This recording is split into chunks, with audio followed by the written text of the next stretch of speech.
جو پہلی ہماری اپریہنشن تھی کہ یہ جان بوجھ کر آئین سے انحراف کرتے ہوئے کسی تیسری فورس کو دعوت دے رہے ہیں. اسی لیے اس ساری سچویشن کو ڈیل کرنے کے لیے میں سمجھتا ہوں کہ آنریبل سپریم کورٹ کو ضرور ود نو ٹائم ایکشن لینا چاہیے اور جتنے غیر آئینی اقدام ہیں ان کو انڈو کرنا چاہیے اور ملک میں جو ایک جمہوری پارلیمانی نظام ہے وہ آئین کے مطابق چلنا چاہیے.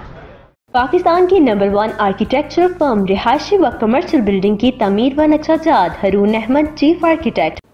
ہمارے ایک محترم صحافی جناب مطیع اللہ جان صاحب کے ایک سوال کے جواب میں جناب احسن بون صاحب نے فرمایا کہ اسپیکر کی رولنگ غیر آئینی ہے کیونکہ اسپیکر کا رولنگ پاس کرنے کا اختیار اس وقت آئین کے آرٹیکل 95(2) کے تحت ختم ہو جاتا ہے جب لیو ٹو موشن آ جاتی ہے. اگر لیو ٹو موشن نہ آئی ہوتی تو یہ کہہ سکتے تھے کہ ہم اس کو دین اینڈ دیر ریجیکٹ کرتے ہیں، لیکن جب ریکوزیشن آئین کے مطابق درست پائی گئی تو اسے ہاؤس کے سامنے پٹ کرنے کے سوا کوئی چارہ نہیں تھا. اس لیے یہ سارا عمل غیر آئینی ہے. آئیے سنتے ہیں انہوں نے کیا کہا. میں مطیع اللہ جان صاحب، آپ نے بالکل ٹھیک فرمایا کہ جو اسپیکر کی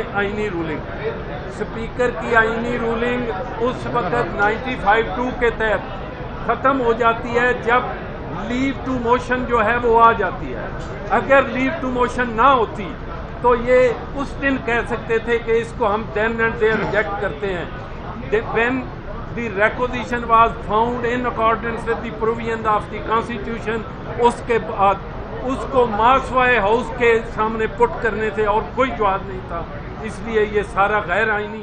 جناب محمد احسن بون صاحب نے مزید کہا کہ ہم سب نے بحیثیت پاکستان کے شہری دیکھا ہے کہ ہم ہر لمحے سڑکوں پہ جد و جہد کرتے رہے کہ ایک ڈکٹیٹر آ گیا ہے، اس نے آئینی پروویژن توڑ دی ہیں، لیکن آج ایک سول ڈریس میں ایک ڈکٹیٹر نے یہ کام کیا ہے.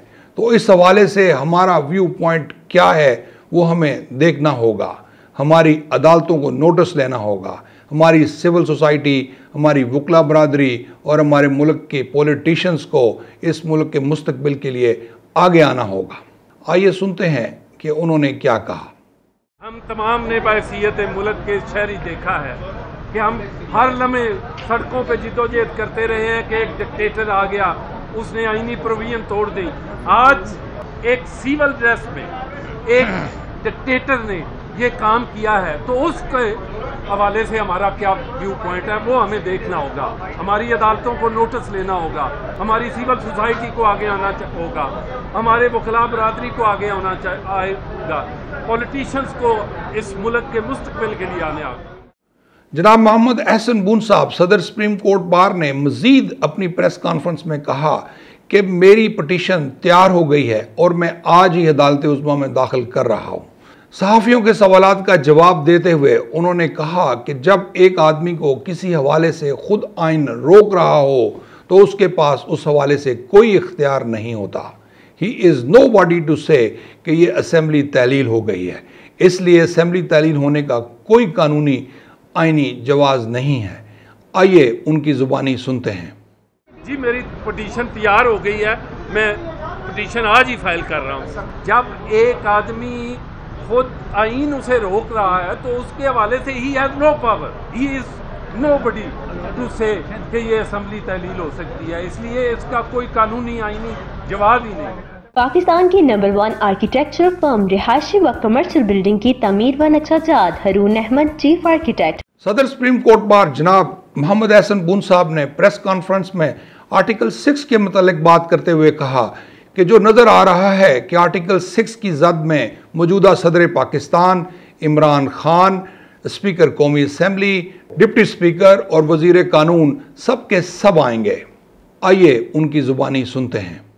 اس وقت تو جو نظر آ رہا ہے وہ موجودہ صدر جو ہے، جو اس نے ایک ایسے شخص کے کہنے پہ یہ آرڈر پاس کیا ہے اسمبلی کی تحلیل، وہ بھی آئے گا، یہ عمران خان آئے گا، یہ اسپیکر آئے گا اور جو ڈپٹی اسپیکر جو ہے ہی ول بی، اور وزیر قانون بھی اس میں آئے گا. جناب محمد احسن بون صاحب نے مزید کہا کہ میں سمجھتا ہوں کہ Ayad Sadiq being one of the speakers کو رول یہ پرووائڈ کرتے ہیں کہ وہ کسی رولنگ کو اکثریت کی بنیاد پر انڈو کر دے اور وہ اس طرح کسی رول کو سسپینڈ بھی کر سکتا ہے۔ انہوں نے کہا کہ while suspending any rule if the proceeding have been conducted by one of the members of the panel of the speaker, that is in accordance with the constitution۔ آئیے سنتے ہیں جناب احسن بون صاحب نے کیا کہا۔ میں سمجھتا ہوں کہ یا صادق being one of the speakers اور رول یہ پرووائڈ کرتے ہیں کہ وہ کسی رولنگ کو میجارٹی آف ہاؤس جو ہے انڈو بھی کر سکتا ہے اور کسی رول کو بھی سسپینڈ کر سکتا ہے۔ تو while suspending any rule, if the proceedings have been conducted by one of the member of the panel of speakers, that are quite in accordance with the constitution۔ Article 5 کی بابت صحافیوں کے سوال کے جواب میں جناب محمد احسن بون صاحب نے فرمایا کہ آرٹیکل 5 تو بالکل ایک مختلف کنٹیکسٹ میں ہے جو کہ لائلٹی ٹو اسٹیٹ کے متعلق ہے۔ اگر یہ معاملہ آرٹیکل 5 سے متعلق تھا تو جس دن لیو ٹو موشن آئی تھی وہ اسی دن کل ہو جانی چاہیے تھی۔ آئیے ان کی زبانی سنتے ہیں۔ آرٹیکل 5 تو بالکل ایک ڈیفرنٹ کنٹیکسٹ میں ہے، لائلٹی ٹو اسٹیٹ۔ یہ ایک آپ کیا سمجھتے ہیں کہ یہ اگر آرٹیکل 5 کی بات تھی تو اس دن جس دن لیو ٹو موشن آئی تھی اس دن کل ہو جانی چاہیے تھی۔ جناب محمد احسن بون صاحب صدر سپریم کورٹ بار نے مزید کہا کہ اگر کسی کو غیر آئینی طریقے سے اس پارلیمنٹ کی عمارت میں بٹھا دیا جائے اور وہ ڈکٹیٹر کے طور پر احکامات جاری کرتا رہے اور اس پورے ملک کو یرغمال بنائے رکھے تو پھر کیا ہوگا۔ میں آپ کی وساطت سے ایک اور بات عرض کرنا چاہتا ہوں کہ اگر آج ہماری عدلیہ نے اس چیز کا نوٹس نہ لیا تو میں سمجھتا ہوں کہ اس سارے بحران میں الٹیمیٹلی ہماری عوام سمجھے گی کہ ان کا بھی حصہ ہے۔ آئیے جناب احسن بون صاحب کی زبانی سنتے ہیں۔ پاکستان کی نمبر 1 آرکیٹیکچر فرم رہائشی و کمرشل بلڈنگ کی تعمیر و نقشہ جات ہرون احمد چیف آرکیٹیکٹ۔ بات یہ ہے کہ اگر آپ یہ ساری غیر آئینی طریقے سے اس بلڈنگ کے اندر بٹھا دیں کسی کو اور وہ ڈکٹیٹر کے طور پہ کرتا رہے، پورے ملک کو یرغمال بنائی رکھے، تو آپ کہیں گے کہ یہ ساری اور عدالتوں کو ان ٹیکنیکلٹیز کی بنا پہ میں ایک اور عرض کروں گا آپ کے وساطت سے، اگر آج ہماری اعلیٰ عدلیہ نے اس چیز کا نوٹس نہ لیا تو میں سمجھتا ہوں کہ یہ سارے بحران میں الٹیمیٹلی ہماری عوام سمجھیں گی کہ ان کا بھی حصہ پڑا ہے۔ آخر میں جناب محمد احسن بون صاحب کا مختصر تعارف بیان کرنا چاہتا ہوں۔ ویسے تو محمد احسن بون صاحب کی شخصیت کسی تعارف کی محتاج نہیں ہے، لیکن پھر بھی میں نئے آنے والے وکلا کے لیے آج جناب احسن بون صاحب کا مختصر تعارف پیش کرتا ہوں۔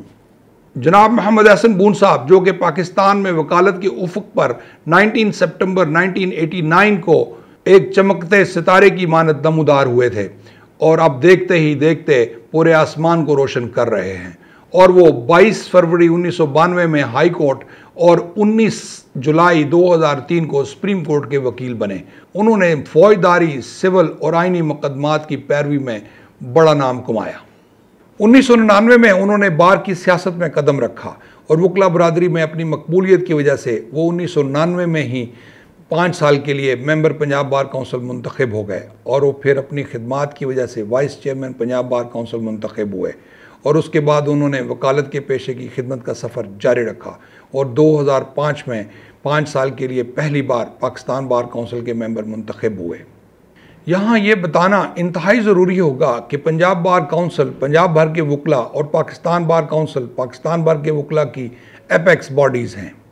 جناب محمد احسن بون صاحب نے اپنی مکمل دل جوئی سے وکلا برادری کی خدمت جاری رکھی، جس کی وجہ سے وہ 2007 میں وہ لاہور ہائی کورٹ بار کے صدر بھی منتخب ہوئے۔ اپنی پیشہ ورانہ مہارت اور قابلیت کی وجہ سے وہ عدالت عالیہ لاہور ہائی کورٹ لاہور کے جج کی حیثیت سے بھی تعینات رہے، اور جہاں انہوں نے 5000 سے زائد مقدمات میں عوام کو انصاف مہیا کیا۔ وکلا برادری میں ان کی مقبولیت کا اس سے بڑا ثبوت کیا ہوگا کہ وہ 2011 سے اب تک لگاتار چوتھی بار پاکستان بار کونسل میں ممبر منتخب ہوتے چلے آ رہے ہیں، اور اس دوران پاکستان بار کونسل میں کئی عہدوں پر فائز رہے، جن میں 2 بار vice chairman, chairman executive committee, member executive committee اور chairman appeal committee, member disciplinary committee اور چیئرمین فری لیگل ایڈ شامل ہیں۔ جناب محمد احسن بون صاحب صدر سپریم کورٹ بار ایسوسی ایشن نے ہمیشہ عدلیہ کی آزادی، آئین کی بالادستی اور رول آف لاء کے لیے جدوجہد کی۔ ویورز، اس طرح سے ہمارا عنوان اختتام کو پہنچتا ہے۔ اگر اس بابت آپ کے ذہن میں کوئی سوال ابھرے تو میرے اس نمبر 0321-438-4151 پر جو اسکرین پر آ رہا ہے، آپ کسی وقت بھی کال کر کے مزید رہنمائی حاصل کر سکتے ہیں۔ امید ہے کہ آپ کو ہمارا یہ پروگرام پسند آیا ہوگا۔ مزید اپڈیٹس کے لیے ہمارے پروگرام کو لائک کیجئے، ہمارے چینل کو سبسکرائب کیجئے اور بیل آئیکن دبانا مت بھولیے۔ آپ کا بہت بہت شکریہ۔